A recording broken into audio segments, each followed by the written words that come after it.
memberikan kabar gembira akan datangnya seorang rasul setelahku, yakni yang bernama Ahmad.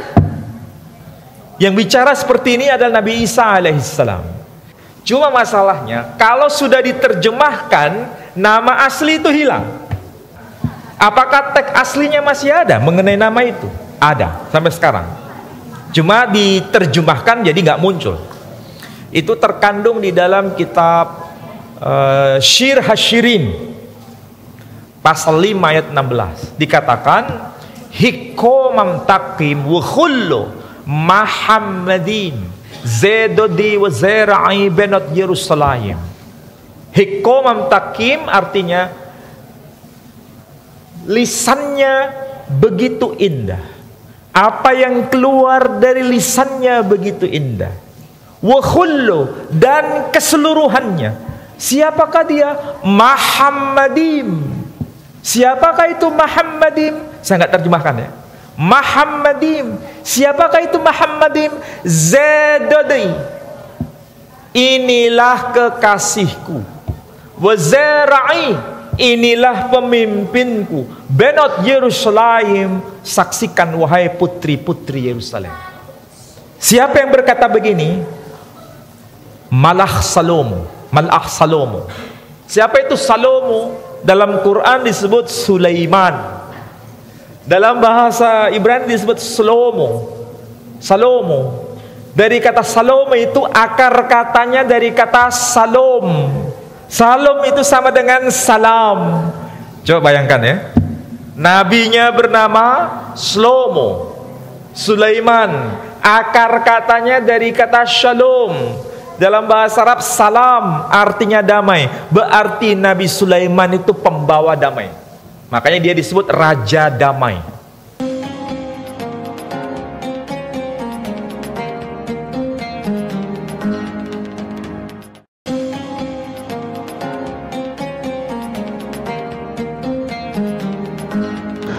Assalamualaikum warahmatullahi wabarakatuh. Alhamdulillah rabbil alamin.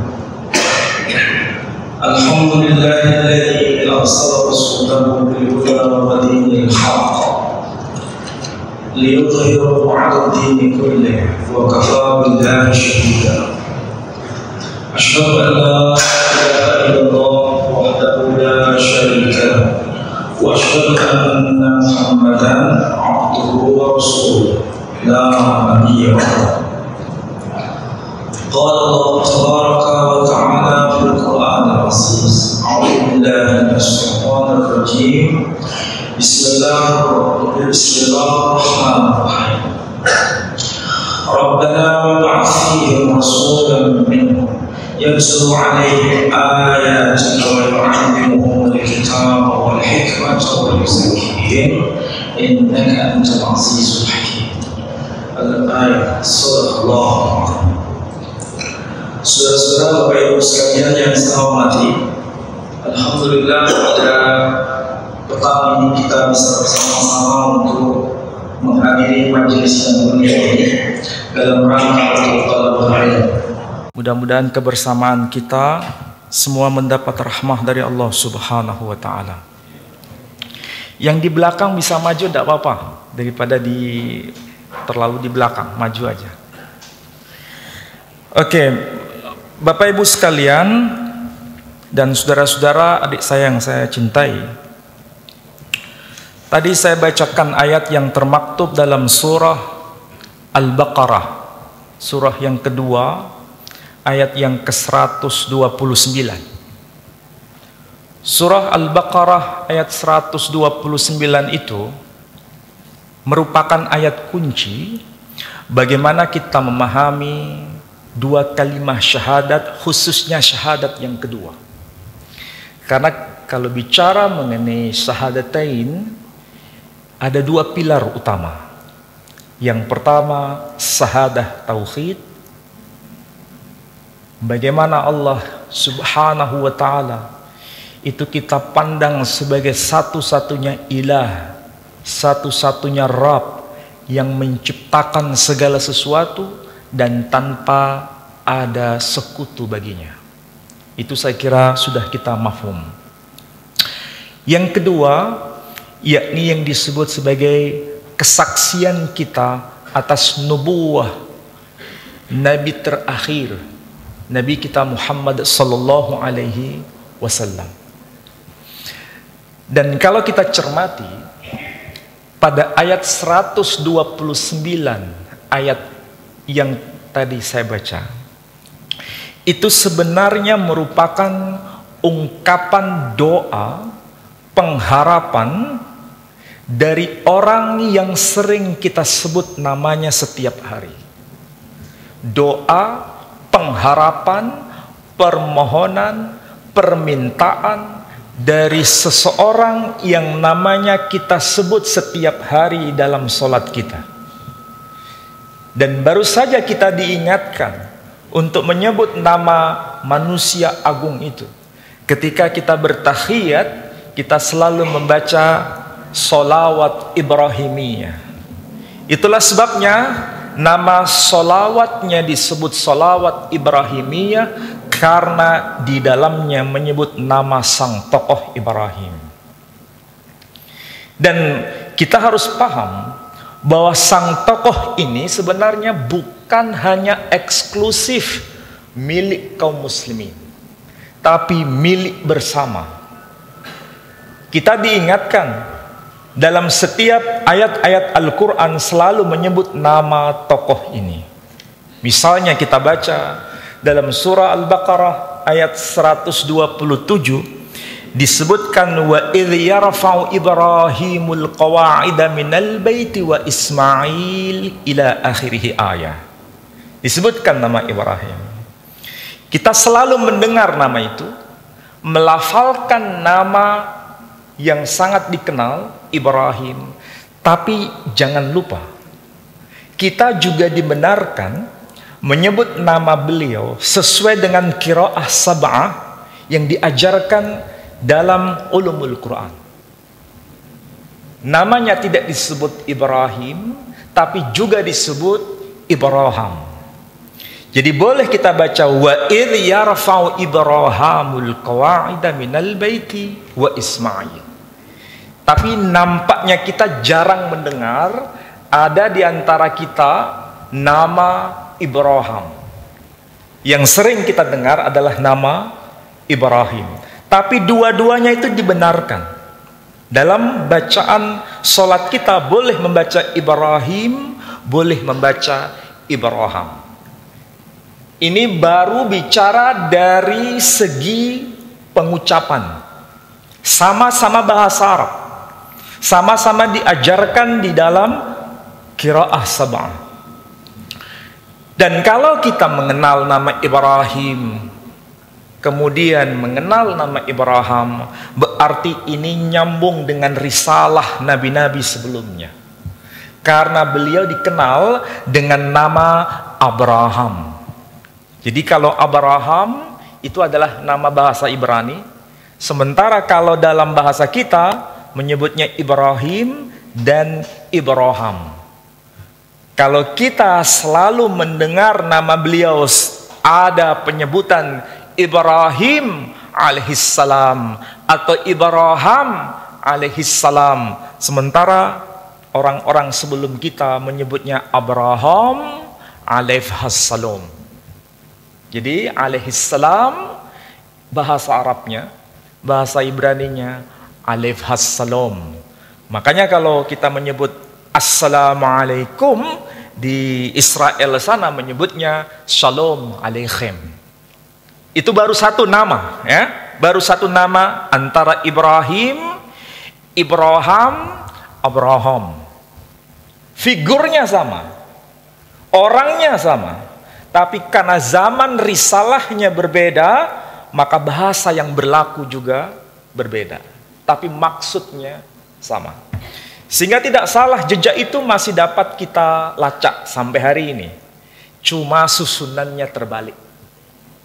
Susunannya di dalam Al-Quran disebutkan alhamdulillahilladzi wahabali alal kibari Ismaila wa Ishaqa Inna Rabbi lasami'ud du'a. Segala puji bagi Allah yang telah menganugerahkan kepadaku di masa aku yang sangat begitu tua, yakni Ismail dan Ishak. Inna Rabbi lasami'ud du'a. Sesungguhnya Tuhanku maha mendengar doa yang dipanjatkan. Bahasa Quran jelas menyebut nama pertama adalah Ismail, kemudian Ishak. Tapi risalah sebelum kita sudah ada perubahan.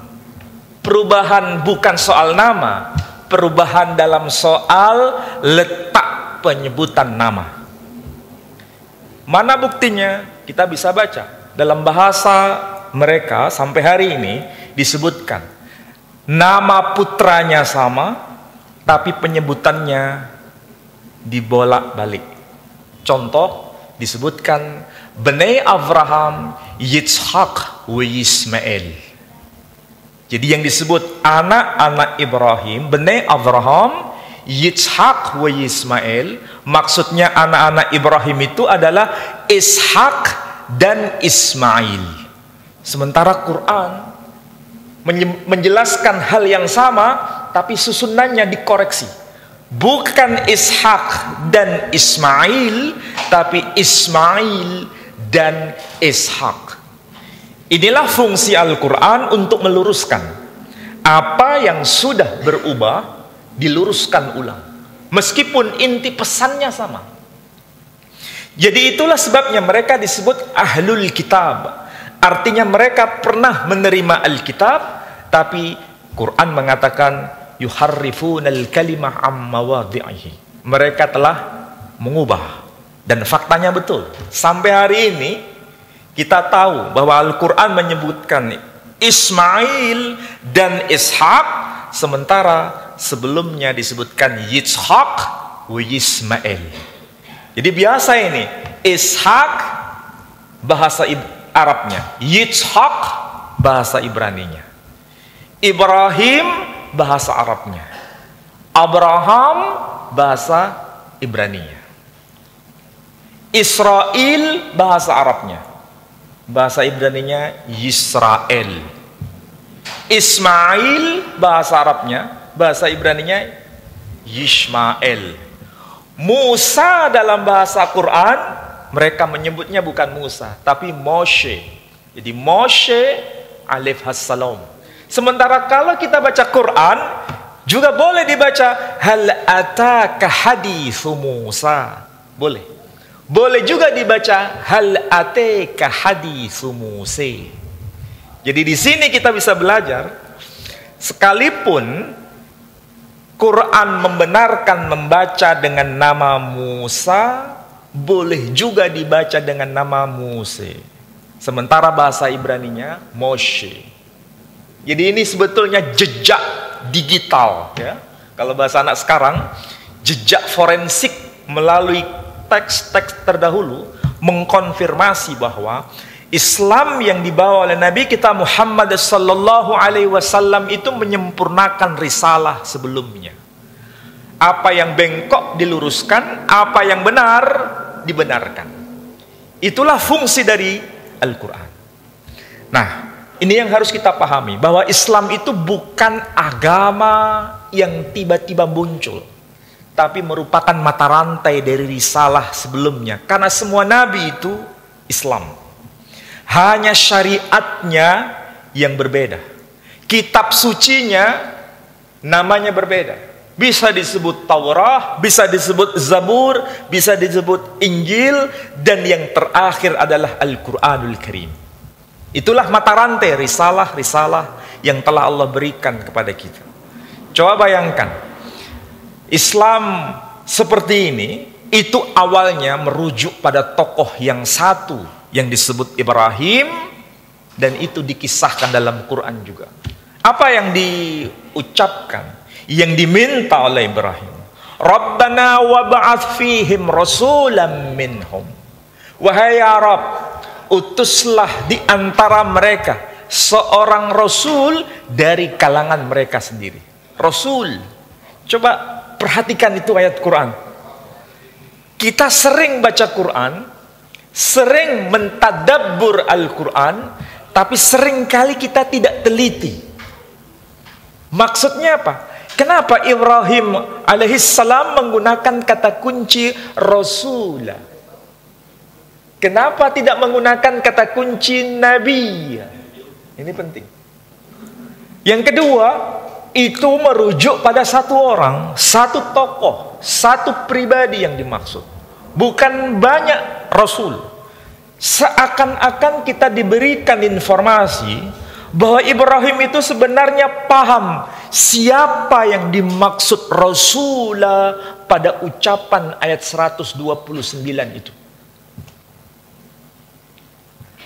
Ibrahim paham. Ibrahim alaihissalam sangat paham siapa ini pribadi yang dimaksud Rasul pada ayat 129 itu. Tapi beliau sangat begitu luar biasa akhlaknya. Enggan menyebut sang nama, tapi beliau sudah paham. Tapi yang dia tidak tahu, nanti Rasul ini datang pada masa depan, itu melalui benihnya siapa? Itu yang dia minta. Itu yang dia minta. Pertanyaannya sekarang, apakah doa Ibrahim itu dikabulkan atau ditolak oleh Allah Subhanahu wa taala? Jawabannya diterima. Tapi diterimanya itu apakah saat dia berdoa langsung diterima, dijawab oleh Allah Subhanahu wa taala? Tidak. Jawabannya menunggu generasi per generasi. Bukan 2 generasi. Bisa 3 generasi dan seterusnya. Tapi Nabi Shallallahu Alaihi Wasallam membenarkan bahwa dirinya itu adalah benih dari Ibrahim, keturunan dari Ibrahim. Bahkan Nabi Shallallahu Alaihi Wasallam berkata, "Ana da'watu abi Ibrahim." Aku ini adalah doa yang dulu diminta oleh datukku yang bernama Ibrahim. Padahal coba bayangkan, antara Nabi kita Sallallahu Alaihi Wasallam dengan Ibrahim Alaihissalam berapa generasi dan berapa zaman jaraknya. Kalau kita membaca Tarikh At-Tabari, ada nasabnya yang sampai pada puncak antara Nabi kita Sallallahu Alaihi Wasallam sampai kepada Ibrahim. Disebutkan Muhammad Sallallahu Alaihi Wasallam itu putra Abdullah bin Abdul Muttalib bin Hashim bin Abdi Manaf bin Qusay bin Kilab bin Murrah bin Ka'ab bin Lu'ay bin Ghalib ibn Fikhr alias Quraisy bin Malik bin Nadr bin Kinanah bin Khuzaimah bin Mudrikah bin Ilyas bin Mudar bin Nizar bin Ma'ad bin Adnan bin Udad bin Zaid bin Yaqdir bin Yaqdum bin Hamasa bin Nabat bin Khidar bin Ismail. Dari Ismail dan Khidar orang Yahudi pun tahu, orang Nasrani pun tahu, tapi tidak disebutkan Ismail bin Ibrahim, tapi disebutkan Yishmael bin Avraham bin Terah bin Nahor bin Seruk bin Ra'u bin Pelek bin Ever bin Shela bin Arpahshat bin Shem bin Noah. Ben Noah di sini bukan Ben Peter Pan ya. Ben Noah. Ben itu artinya anak. Bin Noah itu sama dengan Nuh. Jadi Quran menyebutnya Nuh. Ibrani menyebutnya Noah. Itu sama seperti orang Jawa dengan orang Bali, itu masih satu keluarga besar. Makanya bahasanya mirip.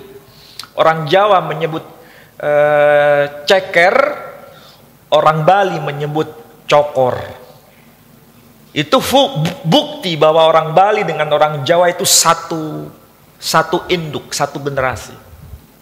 Sama seperti orang Madura dengan orang Jawa. Orang Jawa menyebut pintu itu lawang. Orang Madura tidak menyebut lawang tapi labeng.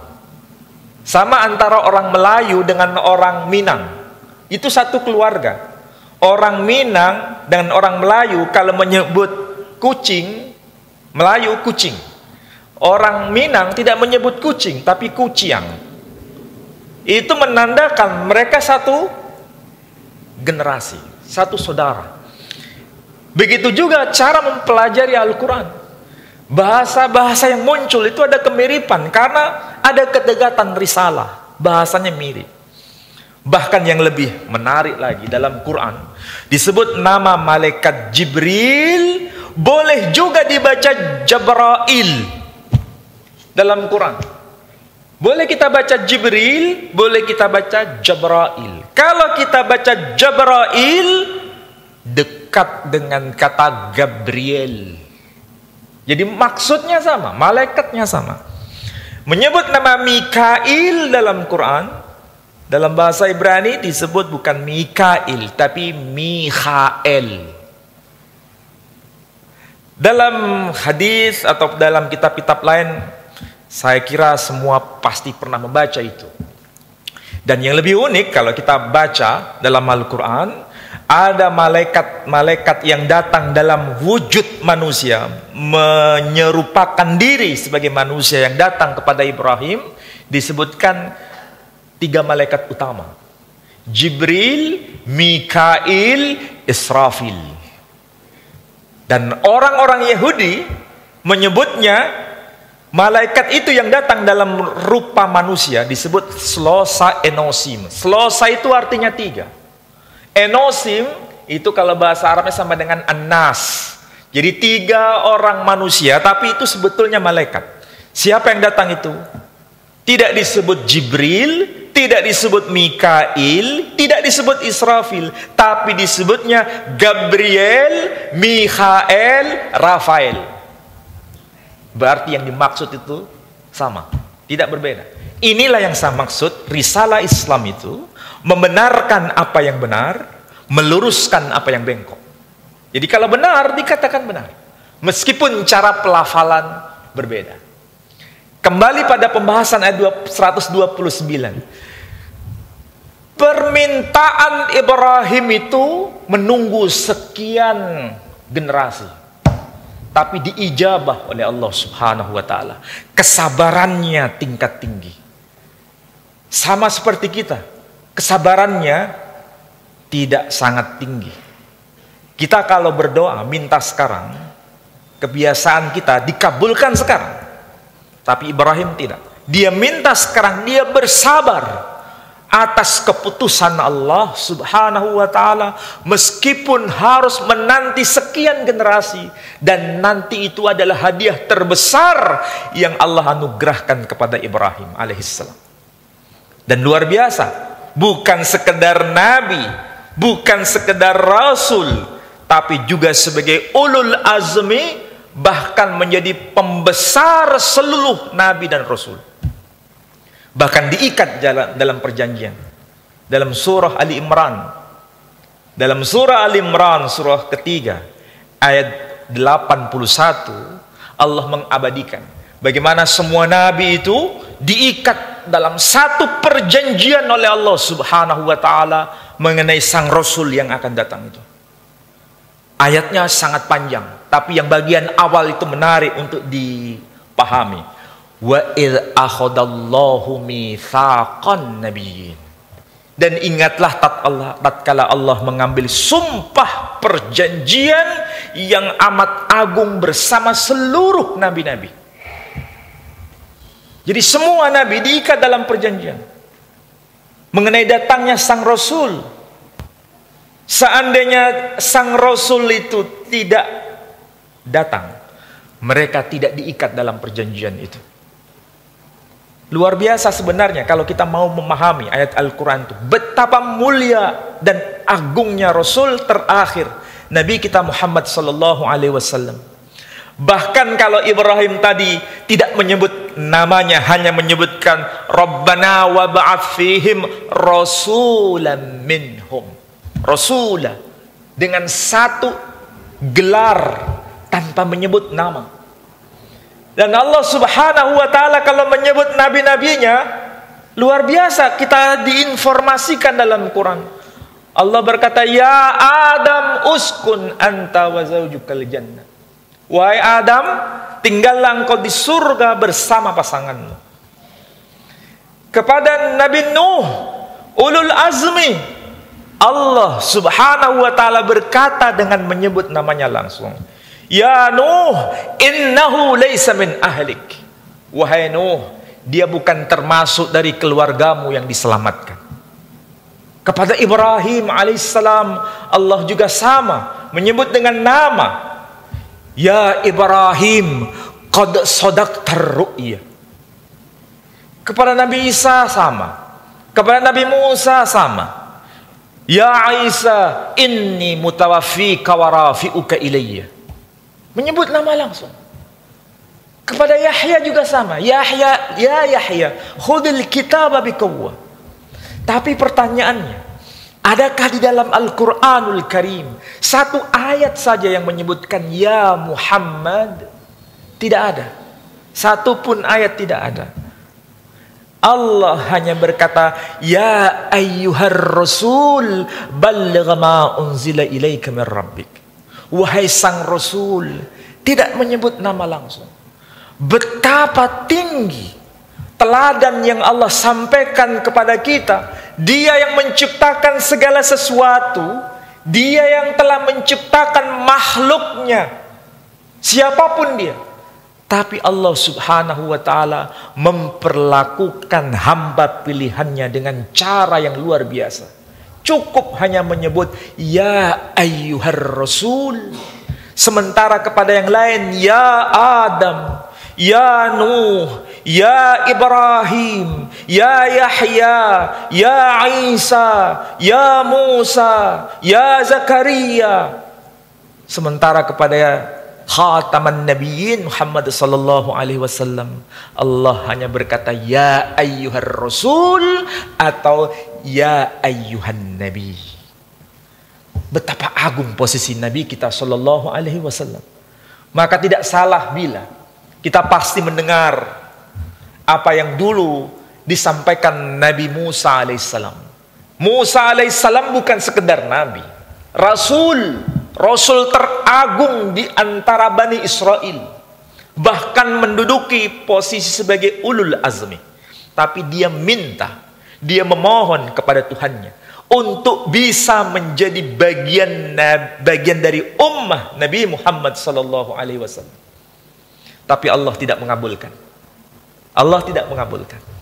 Kita ini bukan nabi, bukan rasul, bukan siapa-siapa, tapi kita diberikan anugerah cuma-cuma menjadi bagian dari ummah Nabi Muhammad sallallahu alaihi wasallam. Maka ini bukan sekedar hadiah biasa. Ini hadiah luar biasa. Nabi Musa alaihissalam ingin seperti kita menjadi bagian dari ummah Nabi Muhammad sallallahu alaihi wasallam. Maka jangan sia-siakan hadiah besar ini. Hadiah besar ini luar biasa. Kita menjadi ummah pilihan dari rentetan ummah para nabi sebelumnya. Maka harus kita syukuri ini. Tapi harus menjadi pemikiran kita. Sudahkah kita mensyukuri menjadi ummah ini dengan teladan terbaik bagi ummah yang lain? Sudahkah itu kita bisa lakukan? Kalau saya ibaratkan bahasa sederhana, kita memiliki posisi sebagai ummah Nabi Muhammad sallallahu alaihi wasallam itu ibaratnya lencana. Lencana ini sangat agung. Sudah kita terima lencana itu. Tapi kalau lencana itu sudah kita pakai, sudahkah kita bisa memantaskan diri untuk menggunakan lencana itu? Ini masalah. Supaya nanti gampang diingat di rumah, sambil ilustrasi begini. Kalau ada orang di jalanan memakai lencana tapi tidak pakai celana, kira-kira apa komentar orang lain? Saya kasih contoh supaya gampang diingat. Kita sebagai ummah Nabi Muhammad sallallahu alaihi wasallam itu ibaratnya lencana yang sangat luar biasa yang Allah anugerahkan kepada kita. Lencana itu kita pakai. Tapi sudahkah kita bisa memantaskan diri? Jangan-jangan kita belum bisa memantaskan diri sehingga menjadi bahan pembicaraan orang. Yang saya ilustrasikan tadi, orang pakai lencana di jalanan, tetapi tidak pakai celana. Kira-kira apa komentar orang lain? Bukan saya yang bilang. Kita semua pasti sepakat. Kira-kira itulah yang saya maksud, belum bisa memantaskan diri. Nah, bagaimana cara kita memantaskan diri? Maka tidak ada jalan lain kecuali hanya berpegang teguh pada dua hal itu. Apa itu? Yang pertama disebut Alkitab wal hikmah. Wa yu'allimuhumul kitaba wal hikmah. Yakni Al-Quran dan As-Sunnah. Dua hal ini, itu yang akan bisa mengupgrade kita menjadi orang yang layak bisa menyandang lancana itu.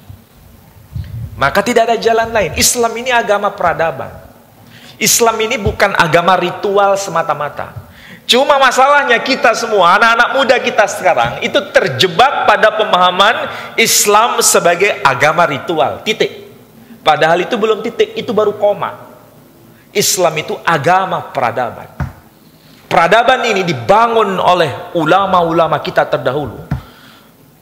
Bukan hanya soal agama, tapi soal sains juga dibangun.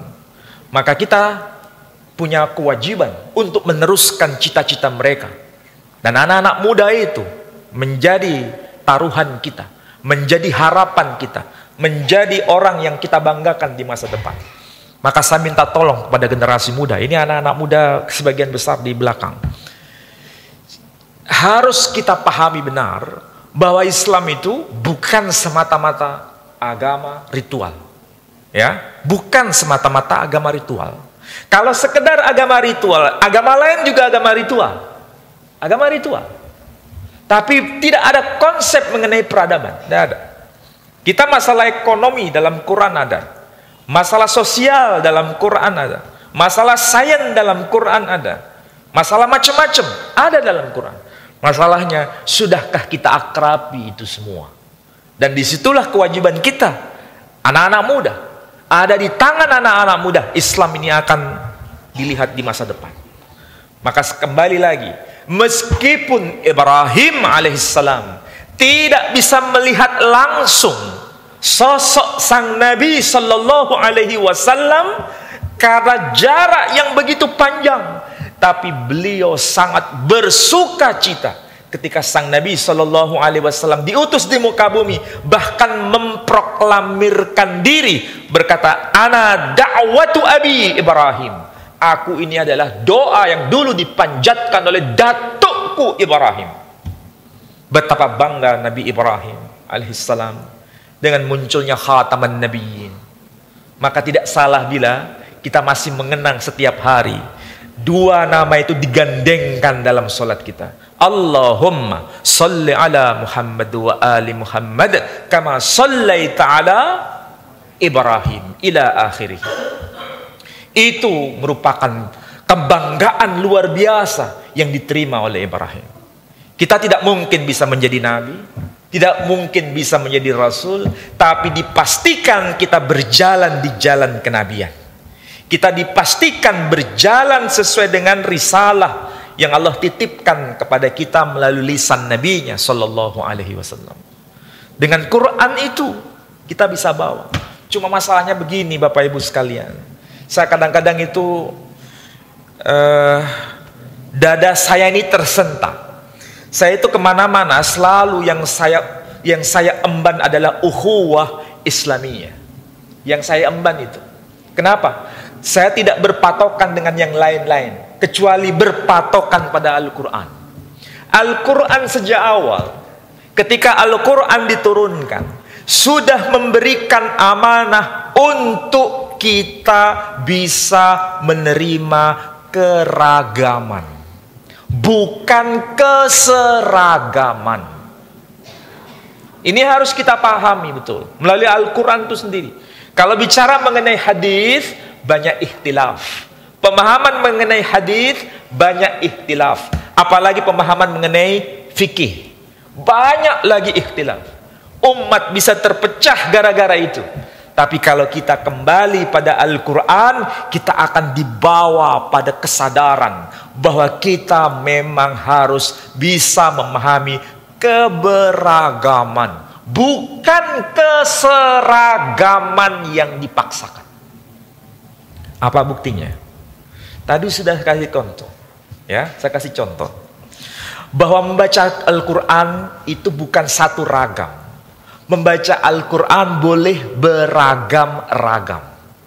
Makanya ada disebut qiraah sab'ah. Contoh, kalau kita biasa membaca itu Bismillahirrahmanirrahim, Alhamdulillahi Rabbil Alamin, Ar-Rahmanirrahim, Maliki Yaumiddin. Mimnya dipanjangkan. Tapi jangan salah, ada yang membaca dengan Ar-Rahmanirrahim, Maliki Yaumiddin. Mimnya dipendekkan. Jadi boleh dibaca Maliki Yaumiddin, boleh dibaca Maliki Yaumiddin. Ini sejak awal diajarkan oleh Nabi kita sallallahu alaihi wasallam.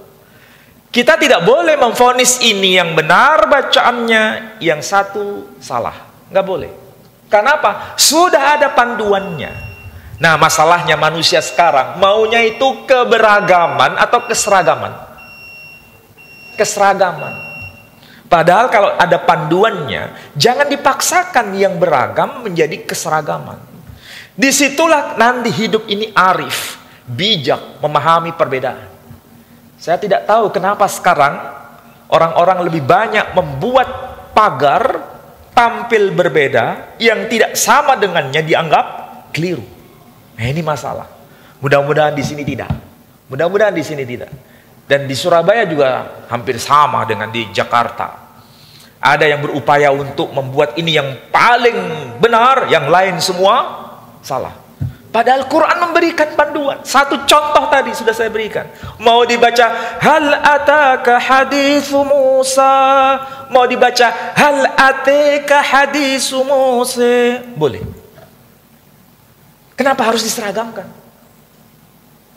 Padahal Al-Quran sudah memberikan kemudahan. Jadi jangan sekali-kali merasa paling dan merasa paling. Itu yang berbahaya. Kalau sudah merasa paling, padahal itu ada toleransi menurut Quran sendiri. Boleh ini, boleh itu. Kemudian kita paksakan diseragamkan, hati-hati. Nanti seperti apa yang dulu dilakukan oleh makhluknya Allah Subhanahu wa ta'ala, yakni yang berkata ana khairum min. Siapa itu yang berkata? Bahkan bukan sekedar itu, ada argumentasi dan argumentasinya benar, bukan salah argumentasinya. Cuma argumentasi itu diselemuti dengan kesombongan. Dia berkata, khalaqtani min nar wa khalaqtahu min tin. Engkau ciptakan aku dari api, engkau ciptakan dia dari tanah. Apakah ini alasan keliru? Enggak, benar. Cuma menempatkan secara keliru. Akhirnya apa? Menjadi salah. Kesombongan. Dan itu berbahaya. Saya berharap jamaah yang ada di sini jaga kebersamaan, jaga ukhuwah Islamiyah. Meskipun harus bisa berbeda, tapi toleransi keberbedaan itu menjadi amanah dari Allah Subhanahu wa ta'ala. Alhamdulillah Rabbil Alamin. Ashhadu an la ilaha illallah wahdahu la syarika lah. Wa ashhadu anna Muhammadan abduhu wa rasuluh la nabiyya ba'dah. Saudara-saudara sekalian, tadi sudah saya berikan pengantar, tapi pengantarnya panjang, dan saya kira semua sudah memahami bahwa Islam yang kita kenal ini adalah Islam yang sempurna, menyempurnakan risalah para nabi terdahulu. Itu poin pertama. Poin yang kedua, risalah Nabi kita Muhammad sallallahu alaihi wasallam itu bukan hanya untuk satu kaum, tapi untuk semua. Wa ma arsalnaka illa rahmatan lil alamin. Jadi itu merupakan sebuah bukti bahwa dia datang menjadi puncak risalah para nabi sebelumnya dan sebagai rahmah untuk seluruh alam. Dan kita harus membayangkan seluruh alam itu tidak seragam. Alam ini, bangsa-bangsa ini begitu banyak. Dan kita diingatkan oleh Allah Subhanahu wa taala melalui Al-Qur'an, bukan melalui yang lain. Walikulli qaumin had. Setiap ummah ini ada yang memberi penyeru, yang menyerukan. Para ahli tafsir menerjemahkan sebagai nabi ataupun rasul. Tetapi yang harus kita ketahui, mereka bicara bukan dalam satu bahasa. Mereka diingatkan di dalam Quran kedatangannya untuk masing-masing ummah bilisani qaumih, dengan bahasa kaumnya. Nah, ketika risalah ini disempurnakan yang terakhir oleh Nabi kita Muhammad sallallahu alaihi wasallam, kita bisa bayangkan waktu Quran diturunkan di abad ke-7, sekarang ini abad 21 atau 22? 22 sekarang ini. Masuk 22. Jadi kita sekarang ini masuk abad 22. Tapi cara pandang kita lebih sempit dibanding pandangan Nabi Sallallahu Alaihi Wasallam pada abad ke-7.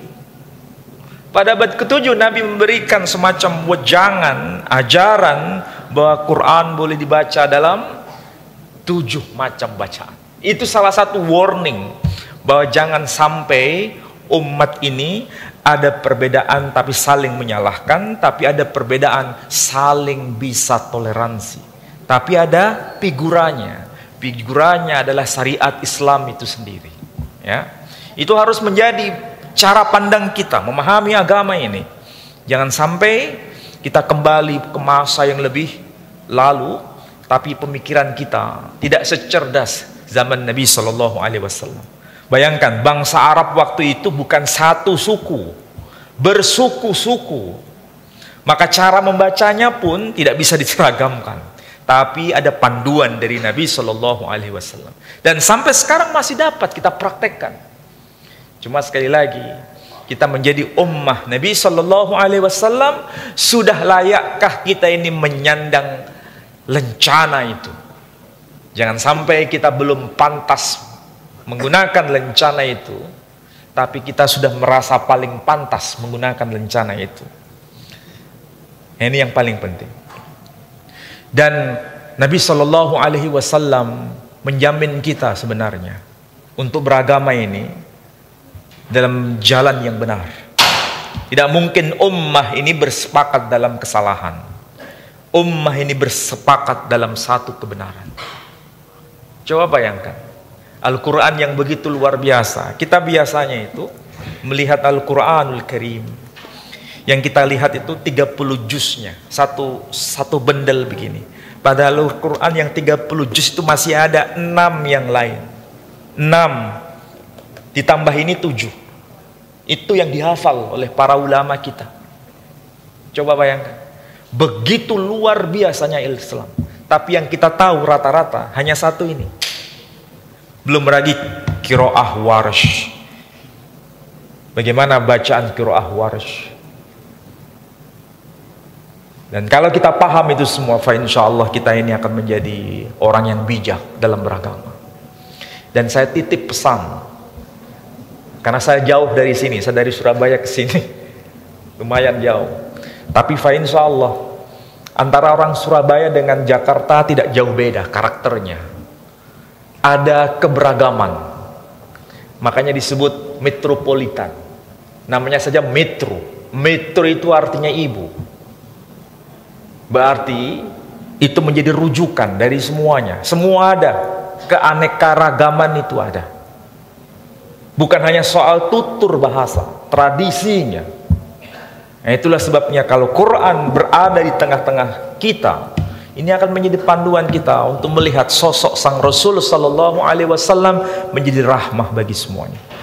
Dan kita akan dikejutkan melalui Al-Quran sebenarnya. Tapi saya belum cerita di sini. Kalau kita baca Al-Quran ini, ya, baca Al-Quran ini, itu hampir sama membaca seluruh kitab Nabi-Nabi. Hampir sama, membaca seluruh kitab nabi-nabi. Tapi saya ambil satu contoh saja. Saya ambil contoh satu saja. Kalau tadi saya mengatakan Quran menyebut satu tokoh yang bernama Nuh, dan ada kisahnya dalam Quran. Di dalam kitab agama lain, kaum Nasrani dan kaum Yahudi juga mengenal tokoh yang sama, cuma cara pelafalan yang beda. Kisahnya sama, banjir besar. Tidak dengan nama Nuh, tapi dengan nama Noah. Noah dan Nuh. Kalau kita tanya lagi, adakah tradisi lain yang mengenal tokoh yang sama ini? Saya jawab ada. Ada. Dan itu dari tradisi India. Orang-orang Hindu itu mengenal tokoh ini, mengenal kisah banjir besar ini, tapi bukan dengan nama Nuh, bukan dengan nama Noah, tapi dengan nama Manu. Jadi kalau kita tanya kepada saudara kita, teman kita, sahabat kita yang dari Denpasar, Bali, tanya saja, kamu kenal enggak tokoh yang bernama Manu?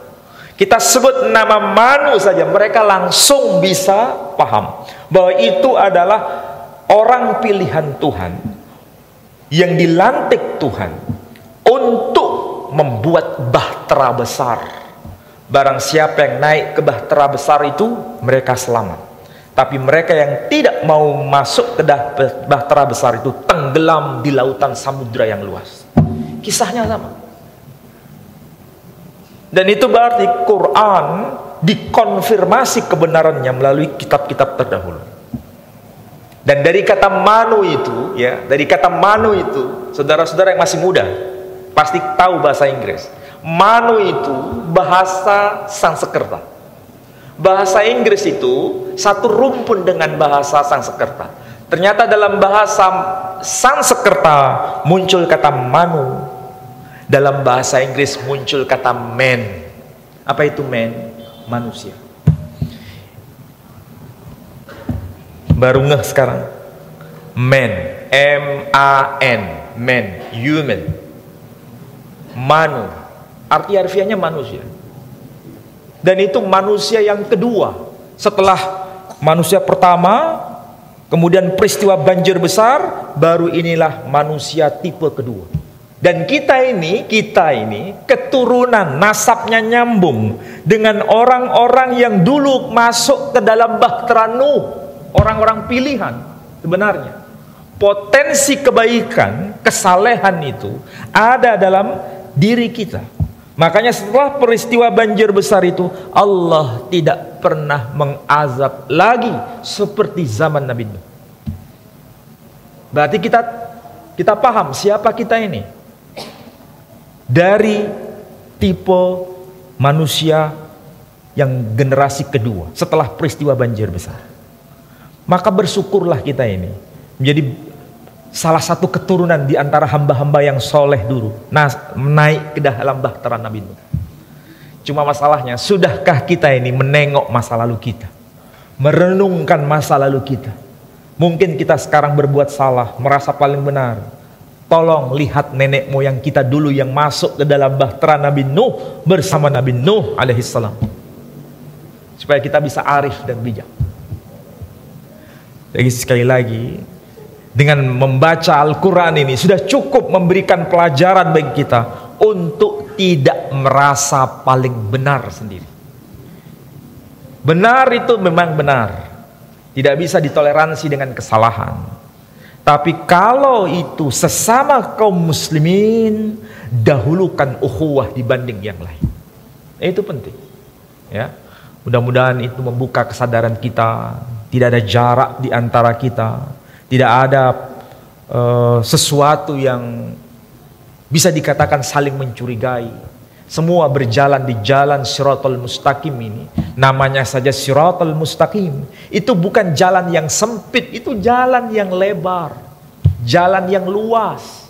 Siapa bisa masuk di situ? Itulah makna Shiratal Mustaqim. Jangan bayangkan itu jalan yang sempit, hanya kelompoknya sendiri yang bisa berjalan di jalan itu. Tidak. Maka bersyukurlah kita yang hadir di tempat ini untuk merenungkan kembali betapa betapa luar biasa Allah titipkan Al-Quran ini kepada Nabi kita Muhammad sallallahu alaihi wasallam untuk kita. Baik membaca dengan cara bagaimanapun, yang penting diajarkan oleh Nabi sallallahu alaihi wasallam, itulah yang harus kita hormati dan harus kita hargai sesama kita. Mudah-mudahan dengan cara itu kita menjadi hamba yang semakin merasa bukan paling baik di antara mereka, tapi merasa sebagai hamba yang saling menolong di antara kita sesama. Itu yang paling harus kita utamakan. Mudah-mudahan apa yang saya sampaikan ini meskipun sekilas info, tentu saja saudara masih penasaran dengan kajian-kajian yang sifatnya melintas batas ini. Tapi coba ini yang terakhir. Kalau saudara atau panjenengan atau kita semua pernah haji atau lebih tepatnya umroh plus Yerusalem, umroh plus Al-Quds misalnya. Di sana ada kota yang namanya kota Hebron. Kota Hebron itu sebetulnya itu ada masjidnya, tapi juga ada makam Nabi Ibrahim, bukan makom ya. Kalau makomnya ada di Mekah, makomnya. Tapi kalau makbarahnya ada di Hebron. Makom Ibrahim ini yang sisi sebelah sini itu masjid, tempat ibadah kaum muslimin. Yang sisi sebelah sini itu sinagoga. Sinagoga itu tempat ibadah kaum Yahudi. Coba bayangkan ya. Di tengah-tengahnya adalah makam Nabi Ibrahim. Yang sebelah sini bisa tengok sana, yang sono bisa tengok sini. Hanya dipisah dengan semacam jeruji yang bisa saling berjabatan tangan di antara keduanya. Bukan dengan kaca, tapi berjabatan tangan di antara keduanya. Padahal agama berbeda. Tapi yang muslim di sini selalu membaca Allahumma salli ala Muhammad wa ali Muhammad kama sallaita ala Ibrahim wa ali Ibrahim, dalam bahasa Arab. Yang sisi sebelah sini apa yang dia baca? Sema Israel Adonai Eloheinu Adonai Echad Eloheinu Avoteinu Elohei Abraham Velohei Yitzhak Velohei Yaakov. Coba bayangkan, Elohei Avoteinu, Tuhannya nenek moyang kami. Elohei Abraham, Tuhannya Ibrahim. Velohei Yitzhak, Tuhannya Ishak. Velohei Yaakov, Tuhannya Yakub. Elohim Echad, satu-satunya Tuhan. Kalau seandainya Nabi Ibrahim dibangkitkan dari alam kuburnya, kira-kira mendengar enggak? Mendengar enggak apa yang diucapkan yang sisi kiri dan sisi kanan tadi? Mendengar. Yang satu bahasa Ibrani, yang satu bahasa Arab. Coba bayangkan betapa pedih dan keluhan tetesan air mata Ibrahim. Kita bisa bayangkan tuh. Anak cucunya yang satu menyebut namanya Ibrahim, yang satu menyebut namanya Abraham. Beda agama coba. Ini kita sesama muslim ini boleh membaca wa idh yarfa'u Ibrahimul qawa'ida minal bait ila akhirih. Yang satu membaca wa idh yarfa'u Ibrahimul qawa'ida minal bait ila akhirih. Sesama muslim boleh menggunakan bahasa menyebut nama Ibrahim ataupun Ibrahim. Bagaimana? Apa yang terjadi? Luar biasa itu dampaknya bagi jiwa kita. Maka sekali lagi, mudah-mudahan kita menjalin ukhuwah. Tadi imam kita membaca ayat berkaitan dengan ukhuwah. Bayangkan itu. Sudah ada warning positif dari Allah Subhanahu wa taala. Ukhuwah itu dalam rangka menyikapi perbedaan. Tapi kita di bawah payung yang sama. Dan Quran memperingatkan itu. Mudah-mudahan apa yang saya sampaikan bermanfaat bagi Bapak Ibu sekalian. Baik, ada yang mau tanya?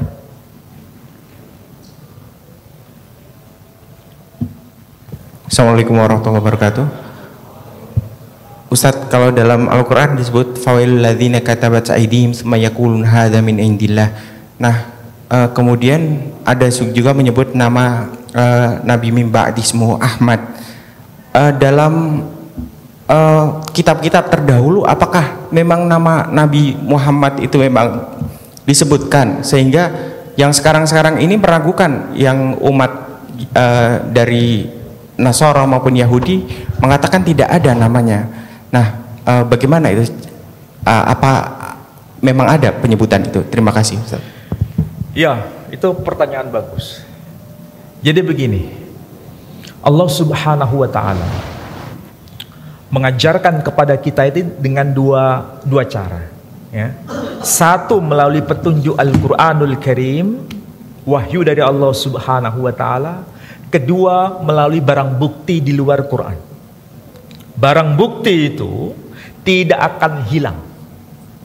Tapi kalau dimanipulasi, iya, tapi tidak akan pernah hilang. Ini beda dengan sikapnya Sambo yang menghilangkan barang bukti, ya. Jadi barang bukti itu tidak mungkin hilang.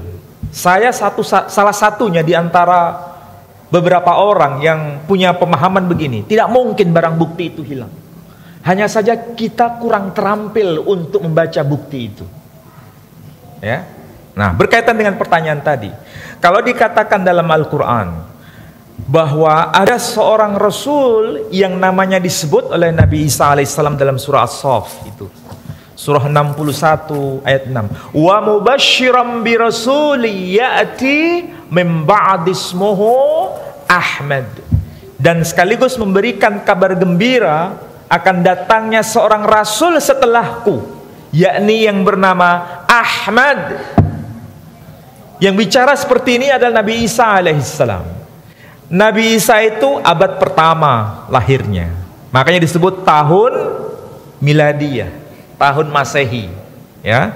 Nabi kita ini lahir tahun 571 Masehi. 571 Masehi baru lahir. Menerima wahyu pertama di Gua Hira tahun 611, usia 40 tahun. Wafat tahun 632 Masehi. Padahal Nabi Isa abad 1 Masehi. Jaraknya berapa abad berarti? 500 tahun lebih jaraknya. Tapi Nabi Isa sudah mengabarkan wa mubasysyiran bi rasuli ya'ti min ba'di ismuhu Ahmad. Memberikan kabar gembira itu. Pertanyaannya, apakah kabar gembira itu bisa divalidasi dengan data di luar Quran? Jawabannya ada. Ada. Cuma masalahnya, kalau sudah diterjemahkan, nama asli itu hilang. Saya tanya sekarang, kalau nama Muhammad, kalau diterjemahkan apa? Orang yang terpuji, ya kan? Kalau diterjemahkan, orang yang terpuji. Masalahnya, kalau ditafsirkan liar, orang terpuji itu ya bisa siapa saja. Siapa saja namanya. Yang jelas dia orang yang terpuji. Mau namanya si A, si B, si C dan sebagainya, bisa siapa saja. Ini penafsiran liar. Nah, apakah teks aslinya masih ada mengenai nama itu? Ada sampai sekarang. Cuma diterjemahkan jadi nggak muncul. Itu terkandung di dalam kitab Syir Hasyirin pasal 5 ayat 16. Dikatakan hikomam takim wa khullu Muhammadin zedodi wa zera'i benot Yerusalem. Hikomam takim artinya lisannya begitu indah. Apa yang keluar dari lisannya begitu indah. Wa khullu, dan keseluruhannya. Siapakah dia? Muhammadim. Siapakah itu Muhammadim? Saya nggak terjemahkan ya. Muhammadim. Siapakah itu Muhammadim? Zedodi. Inilah kekasihku. Wa zera'i. Inilah pemimpinku. Benot Yerusalem. Saksikan wahai putri-putri Yerusalem. Siapa yang berkata begini? Malah Salomo. Malah Salomo. Siapa itu Salomo? Dalam Quran disebut Sulaiman. Dalam bahasa Ibrani disebut Salomo. Salomo. Dari kata Salomo itu akar katanya dari kata Salom. Salum itu sama dengan salam. Coba bayangkan ya. Nabinya bernama Shlomo, Sulaiman. Akar katanya dari kata shalom. Dalam bahasa Arab salam artinya damai. Berarti Nabi Sulaiman itu pembawa damai. Makanya dia disebut Raja Damai, pembawa damai. Namanya saja mengandung makna damai. Dia berkata, ada yang muncul di masa depan, dia bernama Muhammadim, dia disebut sebagai Zadodi, dialah inilah pemimpinku, kekasihku. Wa zara'i, inilah pemimpinku. Coba bayangkan, Nabi Sulaiman itu pemimpin, Nabi Sulaiman itu raja, tapi ada yang lebih mulia, lebih agung dibanding dia. Makanya dia disebut sebagai dialah pemimpinku. Siapakah dia? Muhammadin. Cuma dalam terjemahan disebutkan apa? Yang paling indah, yang paling bersih, yang paling terpuji. Namanya hilang, tapi teks aslinya masih ada. Itu yang saya maksud dengan barang bukti. Kalau Allah sudah mengatakan itu barang bukti, tidak akan pernah hilang. Masalahnya, sanggupkah kita menerangkan barang bukti itu? Apalagi kalau barang bukti itu dihilangkan. Tidak mungkin. Allah subhanahu wa ta'ala tidak pernah menghilangkan barang bukti. Nabi Nuh kisahnya dalam Quran ada. Nabi Nuh kisahnya dalam kitab Bhagavad Gita, kitab orang-orang Hindu, kitab Rigveda ada. Kitab agama Nasrani, Al-Kitabul Muqaddas atau The Bible ada. Perahunya Nabi Nuh sampai sekarang masih ada. Di mana? Di wilayah Turki, di puncak gunung tertinggi.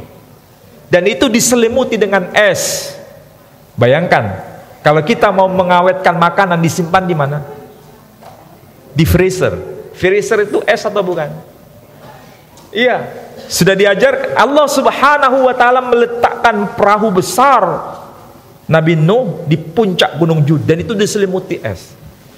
Bagian potongan-potongan kayu besar itu bisa dibawa turun, bagian kecil, bukan besar. Kalau besar nggak bisa dibawa turun. Bagian kecil dibawa ke Leningrad di Rusia.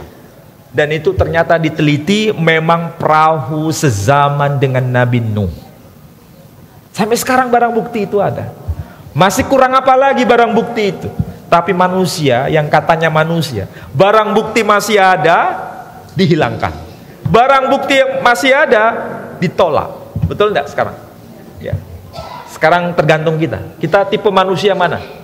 Manusia yang terima barang bukti itu dan beriman, atau tahu barang bukti itu kemudian justru tidak beriman. Pilihan ada di diri kita masing-masing. Baik, ada yang mau tanya tadi selain itu? Satu lagi ini ya.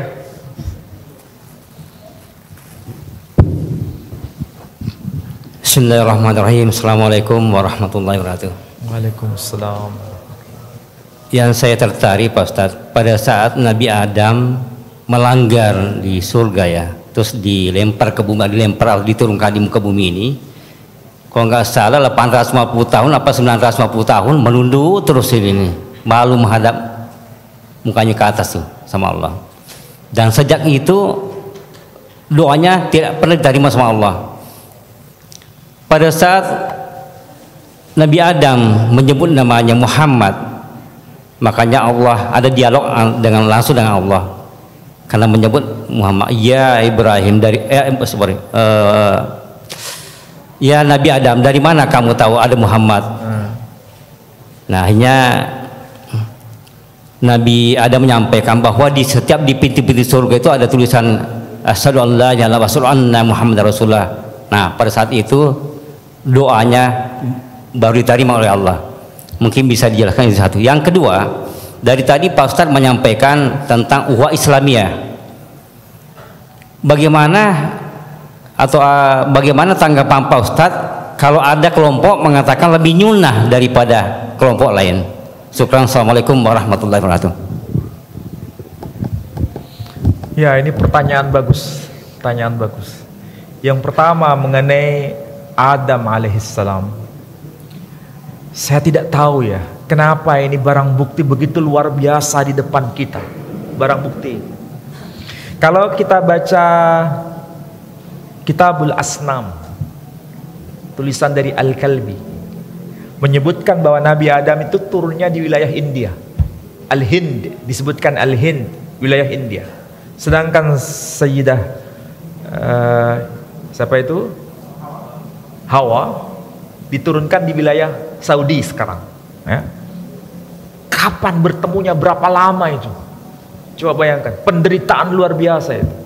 Itulah sebabnya kalau disebutkan kawasan Al-Hind, orang-orang India mengenal nama Adam itu dengan nama Adama. Adama. Kita menyebut Adam, ya. Mereka menyebut Adama. Arti harfiah itu yang awal, yang pendahulu. Coba bayangkan. Jejaknya ketemu semua. Ya, jejaknya itu ketemu. Itu yang pertama. Yang kedua, bagaimana Adam itu bisa tahu? Ya, ini termaktub di dalam kitab Al-Mustadrak Al-Hakim. Disebutkan itu. Dan beliau menyebutkan hadis itu sahih. Ya. Ada di pintu surga disebutkan apa, lafal itu. Nama itu tercantum. Sehingga ini bukan rahasia lagi. Makanya itu menguatkan, hadis itu menguatkan makna ayat yang termaktub di dalam surah Ali Imran ayat 81, wa idz akhadallahu mitsaqan nabiyyin. Kalau dalam bahasa Espanyola disebutkan iten presente il compromiso que Allah pidiu a los profetas. An-nabiyyin dalam bahasa Espanyola disebutkan a los profetas. Bahasa Inggris disebutkan all the prophets. Semua nabi diikat dalam perjanjian itu. Ya. Perjanjian apa? Tsumma ja'akum rasulun musaddiqul lima ma'akum la tu'minunna bihi wa la tansurunna. Kemudian bila nanti datang sang rasul yang membenarkan apa yang ada di tangan kalian, maka wajib bagi kamu semua wahai para nabi untuk beriman kepadanya dan menolongnya. Berarti semua nabi tahu nggak siapa dia? Tahu. Jadi sangat-sangat tahu. Makanya nama nabi kita itu tercantum dalam semua kitab suci. Kita baca ayat dalam Quran, ketemu nama-nama kitab suci. Taurah, Zabur, Injil. Nama nabinya disebut Musa, Isa, Dawud, Zabur. Mereka menyebutnya bukan Dawud, David. Makanya disebut Mizmor le David. Mazmurnya Nabi Dawud. David, Dawud, maksudnya pribadinya satu, bukan beda. Nah, pertanyaan yang kedua, kalau kita membaca ayat 129, Rasul itu yu'allimuhumul kitaba wal hikmah. Rasul itu mengajarkan Alkitab dan Al-Hikmah. Alkitab ai bimakna Al-Quran, sedangkan Al-Hikmah maknanya adalah As-Sunnah. Ya, dua hal ini yang menjadi peninggalan dari Rasul Sallallahu Alaihi Wasallam. Itu menjadi pegangan kita semua. Ya. Beriman dengan keduanya dan melaksanakan berdasar pada keduanya. Tapi kita diingatkan generasi salafus salih terdahulu, semua berpegang pada dua hal. Tapi produk ijtihad bisa berbeda. Ya, produk ijtihad bisa berbeda. Meskipun nas yang dipahami, nasnya sama, tapi mereka saling bisa memahami, saling bisa toleran sekali. Bagaimana antara Imam Syafi'i dengan Imam Ahmad ibn Hanbal? Akhlaknya seperti apa?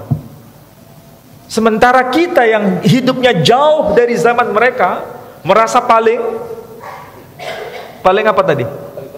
Paling benar. Ini masalah sekarang ini. Ini masalah. Padahal produk ijtihadi itu tidak bisa untuk menghakimi yang lain. Produk ijtihadi itu adalah sekuat tenaga kita untuk bisa memahami nas. Tapi kalaupun berbeda, harus bisa saling menghargai. Buktinya dengan Al-Quran saja, kita diingatkan dengan bacaan yang macam-macam tadi. Para imam yang terdahulu saling bisa toleransi mengenai itu. Jadi kalau berdasar pada sunnah harus, tapi kalau sudah merasa paling nyunnah, haram. Tidak boleh. Merasa paling nyunnah, namanya saja merasa paling nyunnah. Berarti ada kesombongan tidak di situ? Ada unsur kesombongan. Kalau sudah ada unsur kesombongan, berarti merendahkan yang lain. Kalau merendahkan yang lain, ingat, khalaqtani min nar wa khalaqtahu min tin. Siapa yang berkata begini? Tidak perlu saya jawab. Silakan kita kembali pada Quran sendiri. Ya. Jadi sekali lagi, berdasar pada sunnah, iya. Tapi kalau sudah merasa paling nyunnah, tidak boleh. Tidak boleh. Dan itu harus kita ajarkan kepada generasi muda kita. Jangan merasa paling. Kalau sudah merasa paling ini bahaya. Ya, bahaya. Sehingga kalau ada yang beda dengan kita, biasa. Waktu saya di Maroko, orang itu sholat ya madhabnya Maliki. Madhabnya Maliki. Kalau di sini madhabnya apa? Syafi'i. Antara Imam Malik dengan Imam Syafi'i, jangan dibentur-benturkan. Itu adalah produk zaman itu. Dan sampai sekarang semuanya bisa saling berbagi. Di Masjidil Haram kita bisa lihat berbagai macam orang, berbagai macam cara pelaksanaan sunnah, hasil ijtihadi. Tetapi mereka bisa saling, bisa toleran, bisa bersama-sama. Nah, itu harus dibawa ke sini. Ibadah haji yang bisa bertoleransi seperti itu harus dibawa ke sini. Jadi hajinya itu membekas, tidak merasa paling ini, tidak merasa paling itu, dirinya sama dengan yang lain. Harus begitu. Tidak terlalu mudah menggunjing orang. Di sini juga sama, tidak boleh menggunjing orang lain. Di sana melempar setan, di sini pun harus melempar setan. Bukan setan yang harus kita tiru. Iya kan? Kalau sudah mengatakan ana khairum min khalaqtani min nar wa khalaqtahu min tin, berarti ini melempar setan atau meniru setan. Nah, kita sendiri yang jawab. Ya, kalau melaksanakan sunnah harus, tapi merasa paling nyunnah tidak boleh. Tidak boleh. Harus jauh-jauh itu. Harus kita jauh. Ya. Baik, mudah-mudahan apa yang saya sampaikan dimanfaat bagi Bapak Ibu sekalian, menata cara beragama kita ini dengan cara yang baik. Tidak merasa paling ini, tidak merasa paling itu. Dan itu akan membuat jiwa kita tenang. Akan membuat jiwa kita tenang. Saya akhiri dengan doa penutup majelis. Subhanakallahumma bihamdika asyhadu an la ilaha illa anta astaghfiruka wa atubu ilaik. Assalamualaikum warahmatullahi wabarakatuh.